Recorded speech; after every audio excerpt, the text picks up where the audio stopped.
What is up, YouTube, Facebook, and Instagram? It is your host, as always, Ovi Trevor of Sport Ruffians, and this is the Panthers Black Paul podcast, where we break down all the recent moves, transitions, and acquisitions of the Carolina Panthers. So before we get into it, make sure to comment, like, and subscribe below. And yeah, let's get into it. So, Panthers fans, NFL fans, it is officially April. The NFL draft will be here in a couple of weeks, right before you know it. I know we've been starving for sports news, and it seems as though the draft is the only thing that's going down. So everyone's making a mock draft. I made a couple myself. This is my final mock draft, especially for the Panthers on a round-by-round basis. It took me a while. It's kind of hard to figure out what they were going to do with the number one pick. There's a lot of options here. You can trade back and et cetera, et cetera. There's a lot going on. Marty Hurney always does pretty well in the draft in the first round. So I'm not too worried about the first round. It's just his later picks, the third and fourth round picks. He just can't seem to get right.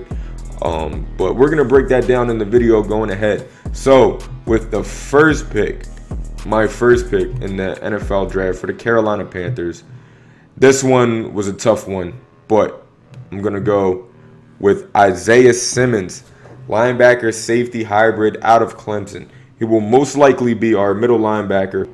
This guy is a freak. You're talking about a linebacker who runs a 4.38 40-yard dash at 6'4". Now, the fastest that I've seen a linebacker run, a pure middle linebacker, was Patrick Willis, and I believe he ran a 4.4 40.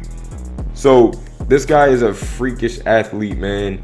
As far as Marty Hurney's picks, if you look in that 2012 draft, where a lot of people had us taking Fletcher Cox, I feel like that is the scenario that's going to play out this year with Derrick Brown. I originally had Derrick Brown in this slot, but looking at Marty Hurney's past history, especially when it comes to 2012, everybody expected the Panthers to draft Fletcher Cox in that draft, as did I. We wind up going with the cover linebacker, the best cover linebacker to come out in the draft during that time in the last 7 or so years, in Luke Kuechly. Luke Kuechly turned out to be the best linebacker that we've ever had in franchise history. Although Fletcher Cox is a great player for the Eagles, we addressed the defensive line later on in later years. So with KK Short, players that we let go, and Dontari Poe and Gerald McCoy, I feel like you can always find that type of D tackle that can plug gaps and holes, but you cannot find middle linebackers that will stay in the league for 10, 12 plus years. This guy is a monster. I have him compared to Deion Buchanan or Thomas Davis, if you will, just because he has that factor of being a linebacker safety hybrid. Now, when you think of Isaiah Simmons, you want to think Thomas Davis. Thomas Davis was a freak coming out of Georgia at linebacker. He was projected as a safety, turned him into a linebacker. He had a great career, outside of those injuries, but a great player nonetheless for the Carolina Panthers. That is exactly what you're getting in Isaiah Simmons. The only thing I would suggest would probably for Isaiah Simmons to bulk up, which is not a negative thing at all. If he bulks up or not, he would still be an outstanding player. As a captain, I feel as though we're still going to be tanking for Trevor Lawrence. I have no doubt in my mind that's what his plan is for next year. But you get your captain, commander, on the defensive side of the ball with this pick in Isaiah Simmons. Looking at his 2019 stats, he had 7 sacks, 1 forced fumble. Last 2 years, his production's been pretty good, with 8.5 total sacks and 4 picks. So Isaiah Simmons, our first round selection over Derrick Brown, just because of Marty Hurney's draft history. So great overall pick. I feel like will definitely be a franchise player for us, and you can't go wrong with that selection. Now, with my number 2 pick, we have another Isaiah, and Isaiah Wilson, offensive lineman out of Georgia. I do feel as though the Bengals will covet him with in the second round, so the Panthers would have to make a trade up if he does slide past the Bengals. We'll probably have to give up, hopefully not a draft pick in this year's draft, but possibly a draft pick in next year's draft. I even think Curtis Samuel might be expendable. I am a Curtis Samuel fan, but I think he might be expendable, especially since 2020 will be his last year before he is an unrestricted free agent. But looking at Isaiah Wilson, starting tackle / guard, he can be moved to either position. More than likely, it will probably be a guard, but he was a blocker for a blocker. He blocked for Jake Fromm, and coming out in this year's draft, the top running back DeAndre Swift. This guy is a mauler. Marty Herney likes run blocking linemen, especially. We do need pass blocking ability out of a lineman, but he offers solid pass blocking. He's more of a run blocking left tackle. It's definitely comparable to Phil Lodeholt all those years with the Vikings that anchored Adrian Peterson. He is that type of player. Now, we would definitely have to move up, like I said, to get him. Marty Herney, comparing to his previous year's picks, usually goes for linemen in the 3rd, 4th round. But there was one year where we moved up to get Jeffrey Otah with a 1st round pick, the same year that we drafted Jonathan Stewart in the 1st round. This guy reminds me of Jeffrey Otah. Won't have that same type of career as Otah, where Otah was very inconsistent and injured throughout his tenure here with the Panthers. But this would be a great 2nd round choice for the Panthers, bolstering that line for Teddy Bridgewater and Christian McCaffrey alike. Now, with my 3rd pick, Raekwon Davis, defensive tackle, Alabama. You're talking about a mammoth defensive tackle at 6'7", 311 pounds. Now, this guy is somewhat of a project.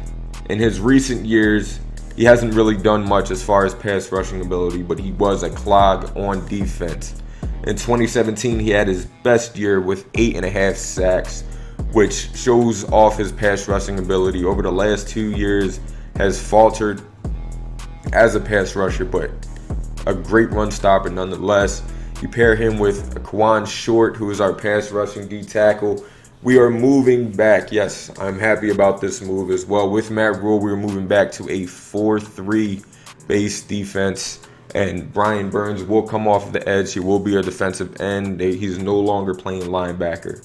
So, with that being said, you get this guy who can clog the middle, leave up lanes for Efe Obada, who is kind of on the fringe right now as a starter, where we might dress defensive end later on in the draft.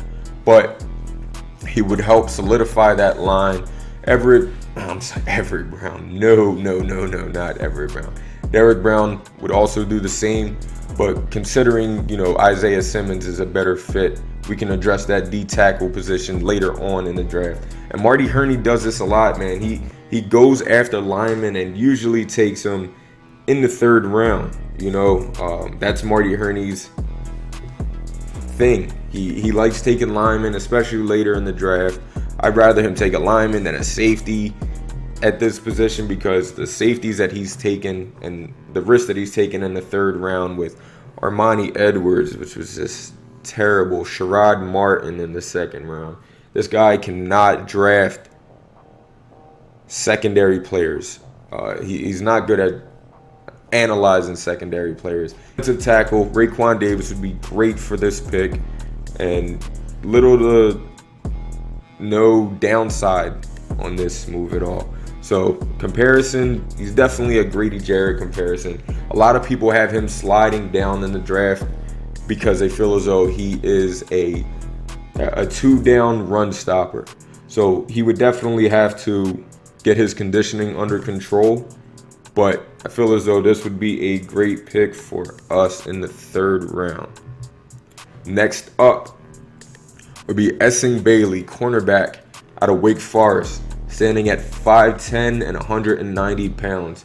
Now, this guy, his production doesn't really show. But the thing with corners is you can never tell just by interceptions alone or tackles alone. It's all about coverage, the plays, the stats that didn't happen. Pass deflections, all that. It's kind of hard to evaluate when it comes to drafting a corner. Essing Bailey is a great cover corner, especially in the slot. If I had anybody to compare him to, or not, I'm talking about skill set, but I would say Captain Munnerlyn. Now, Captain Munnerlyn, for some reason, they decided to start him a couple years back and decided to bring him back, and he was just getting trashed because of his size. I feel like Essing Bailey would be a great slot cover guy. Outside of that, he has a 4.46 40-yard dash with a 38-inch vertical. For me, corners, Madden, anything, you have to have a good 40-yard dash time as well as a great vertical. He can definitely get up. Has 5 interceptions in his career at Wake Forest. Was a 4-year starter there as well. I feel like Essing Bailey will slide down in the draft just because there are a lot of cornerbacks in this draft. But I feel as though Essing Bailey would be a solid pick, especially getting him in the 4th round. Same round that we drafted Josh Norman. Would be a good cover corner, and you can't go wrong there. So corner is definitely a need in this draft, especially since we let go of James Bradbury. Josh Jackson, I feel like, can be a Pro Bowl player. He had a kind of an up and down year last year, but we get that nice slot corner. You can always draft another corner or pick up a corner in free agency on the outside, but he would definitely be a slot corner. So we'll see how he transitions. I doubt if they do take him that they would put him there. He reminds me of Artie Burns a lot as far as size, speed, and vertical. So Essing Bailey would not be a bad pick in this situation. Now, breaking down Marty Hurney's draft history. Outside of the first 2 rounds, he really doesn't shine. All the players he takes in the first round wind up being great players, franchise players for us. We rarely get a bust in the first round from Hurney. So I am hoping that this draft plays out this way. Isaiah Simmons, like I said, would be the perfect fit for us, replacing Luke Kuechly. You need that monster. You need that captain of the defense, and I feel like linebackers are a dime a dozen. You can't really find them in the 3rd, 4th round like you can defensive linemen. So for me, Isaiah Simmons would be the best pick as our 1st rounder. So we'll see how things shake out. But thank you all for watching. I really appreciate you taking the time out for doing this. Also, we have a mock draft contest down in the link description. In the description, there will be a link for a mock out contest. Now, it's only for the 1st round. So what we're going to do is have a Sport Ruffians t-shirt giveaway. You have the most picks correct in that 1st round, you will be posted on the channel with your name, and you will also win a free t-shirt. Unfortunately, this is US only, so I can only ship to the US. But send me your size and everything else, and I will have that link in the description, so I would like you all to participate. But thank you all for watching, and hopefully the Panthers draft, hopefully they don't do anything stupid. I doubt it with Marty Hurney, but you never know.